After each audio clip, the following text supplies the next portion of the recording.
우리는 지금 계속해서 현숙한 여인 또는 현숙한 아내에 대한 말씀을 나눕니다.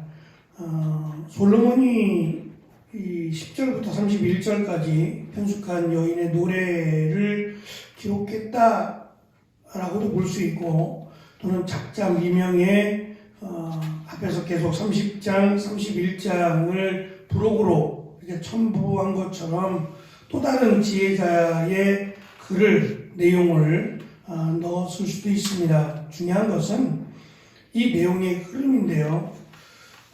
특별히 이 잠언의 말씀을 현숙한 여인이라고 번역된 이 현숙한 여인으로 마무리를 짓는다는 것, 특별히 남성 위주의 사회에서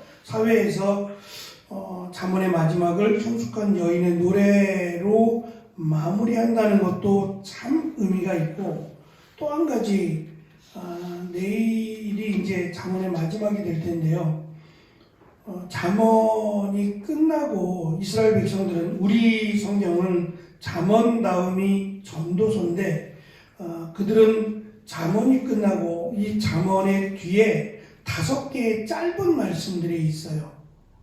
이 노래들인데 우리가 아는 룻기나 이런 에스더나 이런 5개의 짧은 내용의 말씀들이 절기에 따라서 불려지는데, 원래는 아가서가 잠언 뒤에 나오게 되는데 유대인들은 아가서를 잠언 뒤에다 놓지 않고 의도적으로 룻기를 잠언 뒤에다가 놓고 읽습니다. 그 이유는 현숙한 여인으로 끝나는 잠언 다음에 현숙한 여인인 룻이 등장하기 때문에 그래요.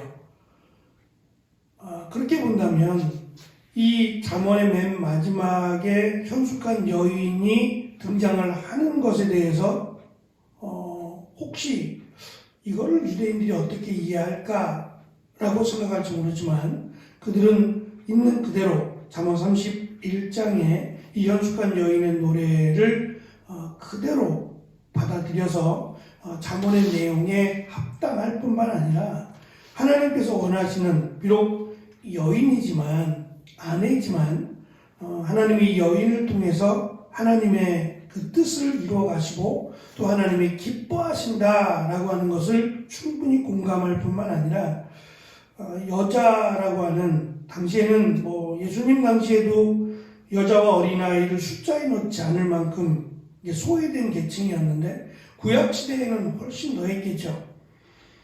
그럼에도 불구하고 이 소외된 계층인 한 여인이 이토록 자신을, 가정을, 사회를 온전히 세우는 일을 감당했다면 지혜로운 아들, 지혜로운 남자들이 되어서 하나님의 나라를 세워야 한다라는 것을 의도적으로 강조하고 있다라고도 볼 수 있습니다. 특별히 오늘 우리가 읽은 말씀은 현숙한 여인 또는 현숙한 아내의 내조에 관한 부분을 기록하고 있습니다. 23절에 있는 것처럼 남편이 그 땅의 장로들과 함께 성문에 앉아있다라는 이 설명은 성문이라고 하는 것이 단순히 성의 문을 의미하지 않고, 이 성문은 당시에 사회의 중심이 되었던 장소예요. 그래서 여기서 재판이 이루어지고 또 여기서 시장이 이루어지는 그런 그 지역의 중심된 그 위치가 성문이었습니다. 근데 그 성문에 장로들이 모여서 지금 모여있다는 얘기 자체가 무언가를 판결하기 위해서 장로들이 모여있는데 그 가운데 있었다라고 하는 이야기는 이 남편 또한 장로가 되어서 이 중요한 일을 감당하는데, 어떻게 해서 남편이 그 일을 하게 됐느냐, 앞에 있는 내용부터 쭉 연결해 보면 아내 덕분이에요. 아내가 남편이 이러한 지도자가 될 수 있도록 내조를 했다라고 하는, 그래서 남편이 지도자가 되어서 소송을 듣고 판결하는 위치까지 이르렀다는 거예요. 당시 지도자가 되는 2가지 방법이 있는데, 하나는 말 그대로 나이가 많아서 어느 영적 지도자의 역할을 감당할 만한 위치에 서는 경우입니다. 또 한 가지는 유지가 되는 거예요. 영향력이 있는 사람이 되는 겁니다. 부자가 되어서 그 지역에 꼭 필요한 곳에 이렇게 같이 협력을 해서 일을 하다 보면 당연히 그 지역의 지도자가 될 수 있었죠. 저는 그러니까 첫 번째 나이가 들어서라는 것보다는 앞에서 아내가 밤새도록 일했잖아요. 밤새도록 일하고 가정을 살리고 또 가정을 잘 되도록 부자가 되도록 힘썼던 여인의 도움에 의해서 남편이 유지가 된 것이고 그 유지가 됨으로 말미암아 그 지역의 지도자가 될 수 있었다라고 충분히 유추해 볼 수 있습니다. 현숙한 여인은 남편의 성공에 밑거름이 되었을 뿐만 아니라 24절을 보면 계속해서 일을 한다라는 것을 알 수 있는데요. 특별히 배로 옷을 지어 팔고 띠를 만들어 상인들에게 파는 일을 합니다. 당시 옷은 예수님 당시에도 그랬고 통으로 된 옷입니다. 통으로 된 옷에 원피스 같은 거죠. 원피스와 같은 옷인데 그러다 보니까 불편해요. 움직이기에는 이게 펄럭거리니까 불편해서 가운데 허리에다가 띠를 두르게 됩니다. 그러니까 거의 비슷한 옷들인데 옷에 물감을 들여서 색을 바꾸거나 하는 일이 전부였어요. 거기다가 가장 뜨거운 아이템이 허리띠였어요.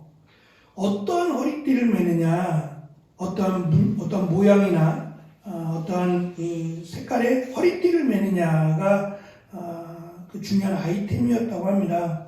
근데 그것을 계속해서 만들어내었다는 얘기는 어떤 세상의 트렌드를 선도해 나간다. 그러니까 막연히 일어나는 게 아니라 아이디어를 가지고 무엇이 그때 필요한 것인지에 대해서 꾸준하게 노력하고 연구한다라는 것을 엿볼 수 있는 내용입니다.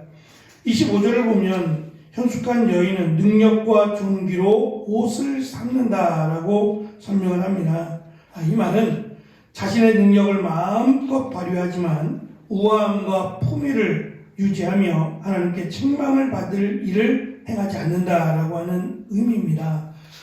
일꾼이 아닙니다. 분명히 소개한 것처럼 현숙한 여인이고 현숙한 아내입니다. 아내로서의 품위를 잃지 않는다. 일은 열심히 하지만 일꾼이 아니라 이 남편의 아내 된 사람이다라는 것을 잊지 않고 또한 하나님 앞에서 일을 하든 사업을 하든 간에 하나님 앞에서 부끄럽지 않게 산다라는 것이고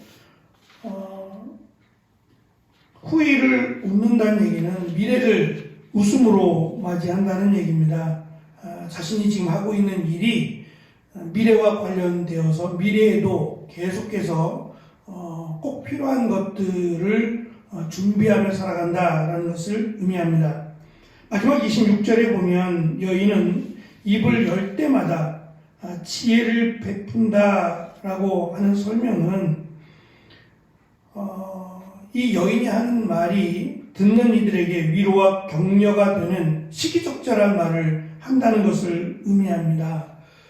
다시 말하면 이 여인은 단순히 사람들의 필요를 채워주는 정도가 아니라 누군가에게는 정말 꼭 닮고 꼭 필요한 그러한 삶의 지혜를 주는 일을 한다는 거예요.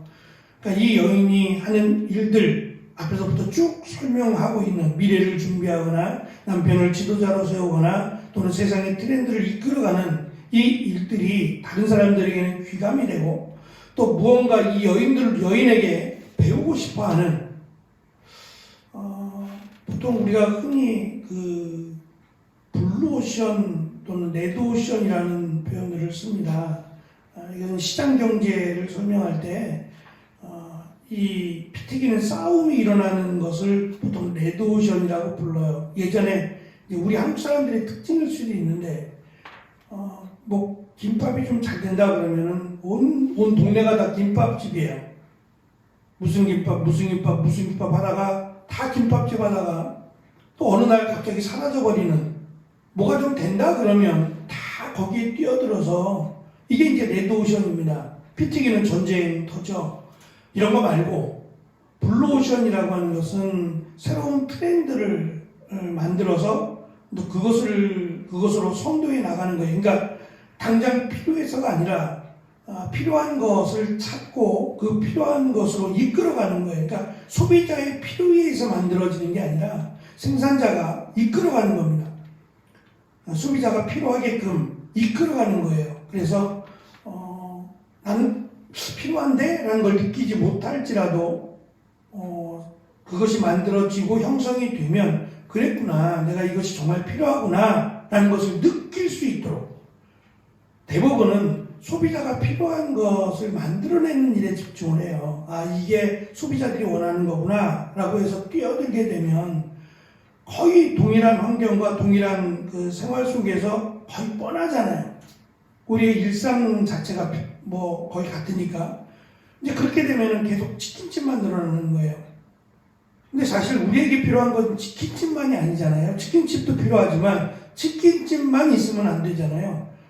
그래서 이제 새로운 트렌드를 만들어내고 그들의 필요를 채워주는, 예를 들면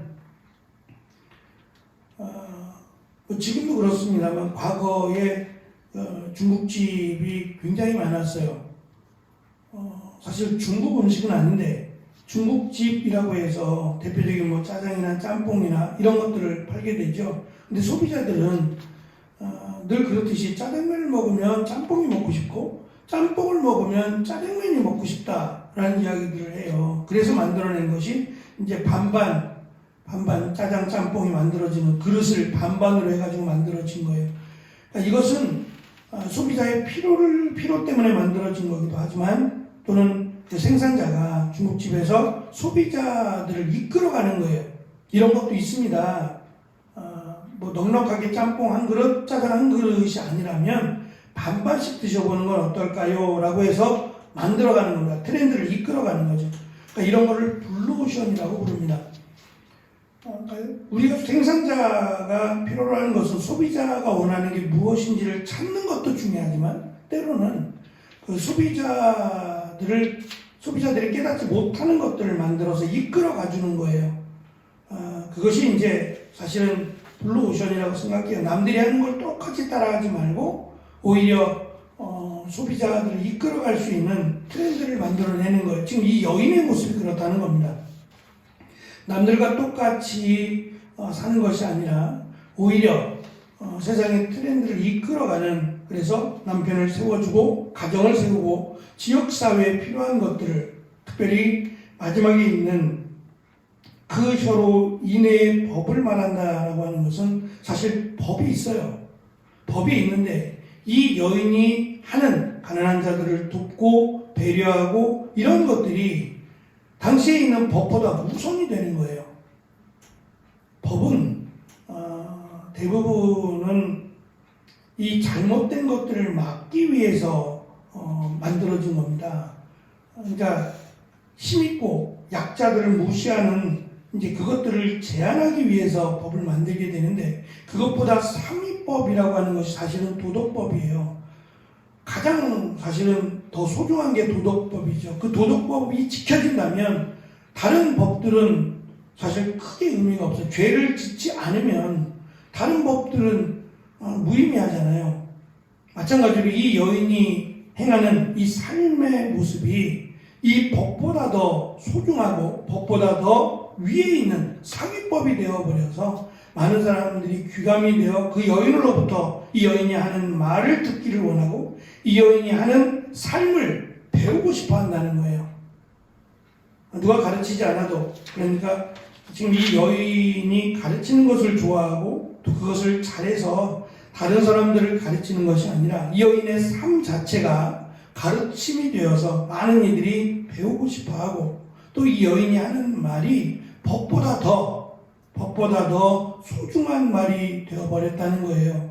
결론은 어떻게 해서 이 여인이 이렇게 세상을 이끌어가고 가정을 세우고 남편을 세우고 많은 사람들에게 귀감이 되는 이런 말 그대로 현숙하고 지혜로운 여인이 될 수 있었느냐.